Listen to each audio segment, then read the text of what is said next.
Good morning, student. Today we will discuss about the biomes. First of all, you should know what are the criteria which form the biomes in our world, on our earth. कौन कौन से वो criteria है या कौन कौन सी वो चीजें हैं जिनकी वजह से हम ये कहते हैं कि बायोम्स का फॉर्मेशन हुआ है. तो इंसिडेंस ऑफ सोलर रेडिएशन किस एंगल पे धरती पे गिरती है उसके ऊपर बहुत कुछ डिपेंड करता है. ठीक है. इसके अलावा जो हमारी अर्थ की टिल्टनेस है, टिल्टनेस ऑफ अर्थ जो आपको पता है, आपने ज्योग्राफी वगैरह में पढ़ा होगा, 23.5 के एंगल पे ये डिग्री पे ये झुकी हुई है. तो टिल्ट है तो सीजनल चेंजेस आते हैं इसकी वजह से, और एनुअल प्रेसिपिटेशन की वजह से, बारिश की वजह से आप इसको बोल सकते हो.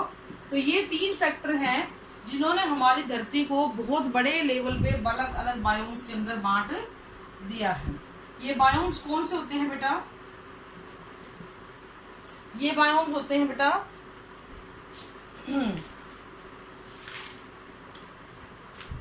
Tropical forest, deciduous forest, grassland, desert, arctic, tundra, ये सारे इसके अंदर आते हैं. ठीक है. ग्रासलैंड आ गया, ट्रॉपिकल आ गया, कोनिफर्स आ गया. तो इस तरीके से हमने बांटा हुआ है. लेकिन इसको इसकी वजह क्या है? ये सारी वजह है. तो बेसिकली टेम्परेचर है, सीजनल चेंजेस हैं, या सीजन जो वहां पे आ रहे हैं वो कितना लंबा टाइम तक प्रिवेल करते हैं, और बारिश कितनी हो रही है. तो हमने यहाँ पे बेटा मीन एनुअल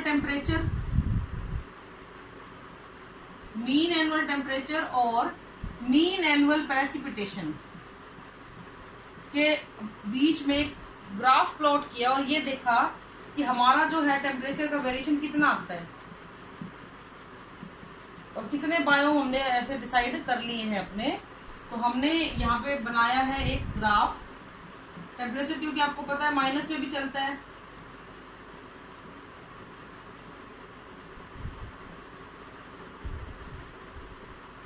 ठीक है. इस तरीके से. तो सबसे पहले मैं आपको बताऊंगी कि ऐसा रीजन जहां पे हमेशा बर्फ रहती है और बारिश भी कम होती है, ऐसे रीजन को हमने बोला बेटा आर्कटिक रीजन. ये वाला आर्कटिक रीजन. ठीक है.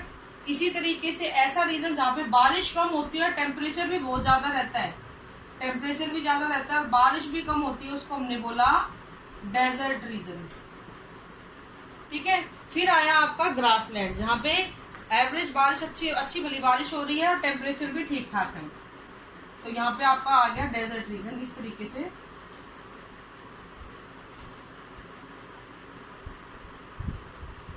डेजर्टिक रीजन आ गया.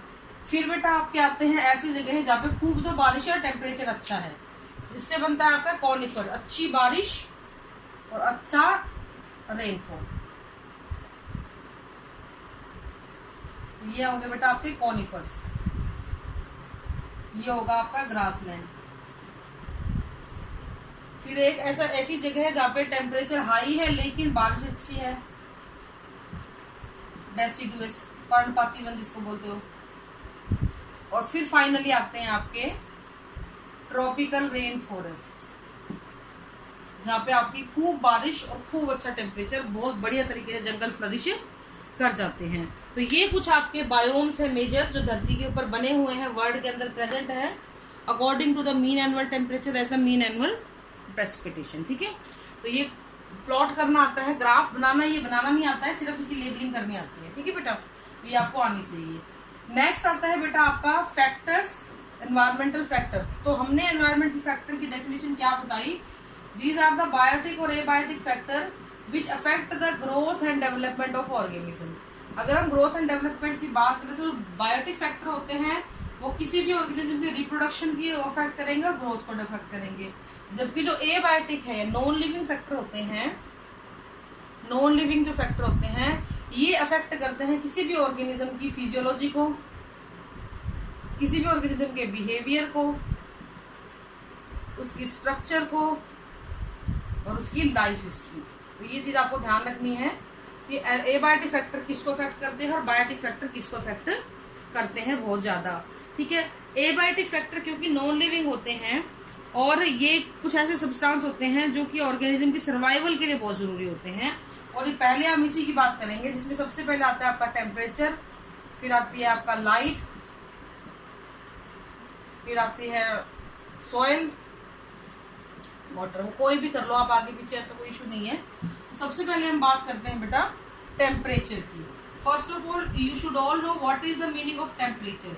Temperature is the degree of hotness and coldness, degree of hotness and coldness, degree of hotness and coldness is known as temperature. तो टेम्परेचर जो होता है इसकी एक रेंज हम मान के चलते हैं, सब zero level -degree to 50 degree centigrade temperature हम लेके चलते हैं।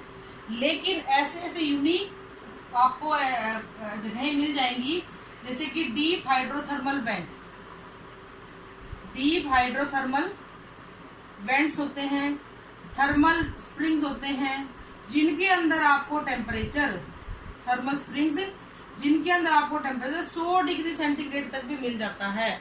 ऐसे ही परमाफ्रॉस्ट कंडीशन होती है, जहाँ पे परमानेंटली फ्रोस्टिंग रहती है, जमा हुआ रहता है, वो भी टेम्परेचर -70, -60, -50 तक भी जाता है। वो कंडीशन भी आपको देखने को मिलती है। इनको हम यूनिक हैबिटेट बोल देते हैं। अभी टेम्परेचर जो होता है ना बेटा, इसका बड़ा इफेक्ट आता है किस चीज के ऊपर, किसी भी ऑर्गेनिज्म की फिजियोलॉजिकल फंक्शनिंग के ऊपर और किसी भी ऑर्गेनिज्म के जियोग्राफिकल डिस्ट्रीब्यूशन के ऊपर। तो ऑर्गेनिज्म की जो फिजियोलॉजिकल फंक्शनिंग है और जियोग्राफिकल डिस्ट्रीब्यूशन है, it directly affected by the temperature. जैसे कि अगर मैं बोलूं कि मैंगो जो है वो कनाडा में, जर्मनी में, इन जगहों पे उगाया नहीं जा सकता। The reason is mango tree is a tropical plant, whereas Canada and Germany is the temperate countries, तो वहां पे हम उसको नहीं उगा सकते। ऐसे ही ये माना जाता है कि स्नो लेपर्ड को आप ट्रॉपिकल केरला में लाके स्नो लेपर्ड को आप नहीं पाल सकते, पोलर बियर को केरला में लाके नहीं पाल सकते। क्यों? केरला में गर्माइश है और जबकि स्नो लेपर्ड वगैरह बर्फीले इलाकों में रहते हैं। ऐसे ही टूना फिश को बोला गया है कि वो कभी भी बहुत ही रेयरेस्ट ट्रॉपिकल जो लैटिट्यूड है उसके आगे के समुद्रों में बहुत ही रेयरेस्ट पाई जाती है। तो कहने का मतलब ये है कि ऑर्गेनिज्म जिस तरीके के एनवायरनमेंट में रहने के लिए अडेप्टेड हो चुका है वो वहीं रहेगा, जिस टेम्परेचर पे वो सेट हो चुका है वो वहीं रहेगा, क्योंकि उसने वहीं के हिसाब से अपने अंदर अडेप्टेशन ले आया है। और उसके जो वर्किंग ऑफ एंजाइम्स है वो भी इसी टेम्परेचर पे काम करने के लिए है। ज्यादा कम पे अगर वो जाएगा तो वो फ्रीज कर जाएगा या वो अडेप्ट ही नहीं कर पाएगा। तो इस तरह इसका जो फिजियोलॉजिकल फंक्शनिंग और डिस्ट्रीब्यूशन है, ये दोनों को कौन इफेक्ट करता है? टेम्परेचर इफेक्ट करता है। तो टेम्परेचर का एक बहुत बड़ा रोल होता है किसी भी ऑर्गेनिज्म का। कोई आपसे पूछ ले कि पोलर बियर लाके पाल लेते हैं, क्या दिक्कत है? यार कैसे पाल लोगे पोलर बियर जब यहाँ सर्वाइव ही नहीं कर सकता? क्यों? क्योंकि वो यहाँ के टेम्परेचर के हिसाब से नहीं है। अब जैसे ये अर्थ है आपकी, इसको हमने अर्थ को दो हिस्सों में बांटा, इक्वेटर से जैसे जैसे आप पोल की तरफ जाते हो टेम्परेचर कम होता चला जाता है। तो हमने ये रीजन माना ट्रॉपिकल, जिसको हम मेगाथर्म बोल देते हैं, मेगाथर्म। फिर आया सब ट्रॉपिकल, मीजोथर्म। फिर आया टेम्परेट, माइक्रोथर्म। और फिर आया आर्कटिक, हिस्टोथर्म। इस तरीके से हमने धरती के अलग अलग हिस्सों को बांट दिया है। यहाँ टेम्परेचर ज्यादा मिलेगा, ज्यादा से कम कम कम कम होता चला जाएगा। यानी कि जैसे जैसे आप इक्वेटर से पोल की तरफ बढ़ते हो, जैसे जैसे लैटिट्यूड बढ़ता है टेम्परेचर घटता है। लैप्स रेट बोलते हैं इसको। हर 10 डिग्री पे जो टेम्परेचर वेरिएशन आता है, कमी आती है टेम्परेचर में, that is known as the lapse rate. ठीक है, अब हम बात करेंगे कुछ ऐसे ऑर्गेनिज्म की जो टेम्परेचर के हिसाब से हमने बांट दिए हैं। हमने टेम्परेचर के हिसाब से ऑर्गेनिज्म को दो कैटेगरी में बांट दिया है, यूरीथर्मल और स्टीनोथर्मल। यूरीथर्मल वो होते हैं विच can tolerate a wide range of temperature, और स्टीनोथर्मल वो होते हैं जो टॉलरेट करते हैं नैरो रेंज ऑफ टेम्परेचर। तो ये वाइड रेंज ऑफ टेम्परेचर वो सहन कर सकते हैं, यानी कि ये कैसे एनिमल है? वार्म ब्लडेड है। जैसे हम लोग हैं, -60 -50 तक भी आदमी रह रहा है आराम से।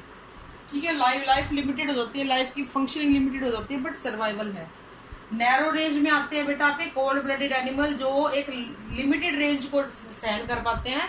उसके बाद या तो वो हाइबरनेट कर जाएंगे, यानी कि विंटर स्लीप में चले जाएंगे, या फिर वो एस्टाइवेट कर जाएंगे, यानी कि समर स्लीप में चले जाएंगे।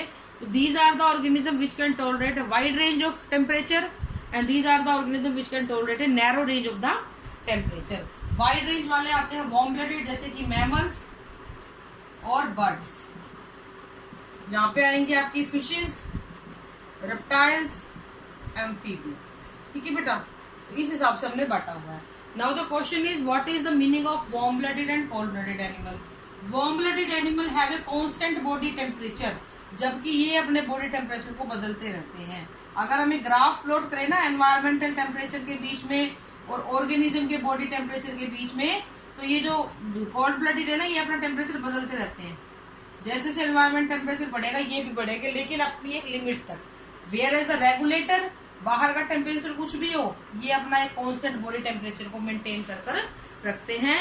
और इसी वजह से वार्म ब्लडेड एनिमल को हम लोग रेगुलेटर बोल देते हैं और कोल्ड ब्लडेड को हम लोग कन्फर्मर बोल देते हैं। Now the question is what happened if the temperature become सब जीरो लेवल और may be exceed from 50 degree centigrade. उस कंडीशन में ये ऑर्गेनिज्म हाइबरनेट करेंगे, यानी अगर ज्यादा सर्दी पड़ी तो ये विंटर स्लीप में चले जाएंगे, ज्यादा गर्मी पड़ी तो बेटा ये समर स्लीप के अंदर चले जाएंगे। यानी उन चेंजेस को अडेप्ट करने को सहन नहीं कर पाते हैं, तो ये चुपचाप पड़ जाते हैं, जाके सो जाते हैं एक तरीके से। विंटर स्लीप मतलब इतनी सर्दी आई कि सहन नहीं कर पाए, तो अपनी मेटाबॉलिक एक्टिविटी को बिल्कुल स्लो डाउन, हार्ट बीट वगैरह सब कुछ बिल्कुल स्लो डाउन और अपनी बॉडी एक्टिविटी बिल्कुल नील कर लेते हैं और सो जाते हैं। जबकि इनको ऐसा कुछ भी करने की जरूरत नहीं होती है। अदरवाइज क्या होगा, सर्दी आती है आप तो घुस जाओगे बिस्तरों में, नहीं करना काम, है ना। सर्दी आ गई विंटर स्लीप, गर्मी आ गई समर स्लीप, लेकिन हम ऐसा नहीं करते हैं। The reason is we have regulated body temperature. ज्यादा गर्मी होगी, पसीने आएंगे, बॉडी टेम्परेचर मेंटेन कर लिया जाएगा। ज्यादा सर्दी होगी, शिवरिंग आएगी, बॉडी टेम्परेचर को फिर से मेंटेन कर लिया जाएगा। तो बॉडी अपने आप होम्योस्टेसिस में अटेन करती रहती है, जबकि कोल्ड ब्लडेड को ऐसा नहीं होता, इसलिए उसको बार बार अपना टेम्परेचर बदलना पड़ता है। और जब हद पार होती है तो ये विंटर स्लीप और समर स्लीप में चला जाता है। अब कुछ एडेप्टेशंस की हम थोड़ी बहुत बात कर लेते हैं, जिसमें ऑर्गेनिज्म कोल्ड इलाकों में रहने वाले जो प्लांट है वो क्या करते हैं, एक तो अपने ट्रांसपिरेशन रेट घटा लेते हैं, दूसरा वो अपने अंदर पानी को स्टोर नहीं करते हैं।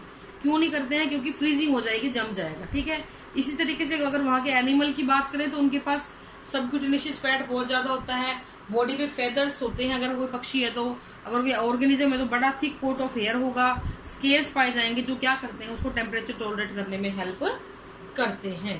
ठीक है बेटा, अभी आज के लिए इतना ही है। कल हम बात करेंगे कुछ ऐसे फीचर्स की, कुछ ऐसे रूल्स की जो अलग अलग साइंटिस्ट ने दिए थे according to the temperature variation, किस किस प्रकार से टेम्परेचर जो है वेरी करता है, अफेक्ट करता है किसी भी ऑर्गेनिज्म को। ठीक है बेटा, this is all for today, thank you and have a nice day.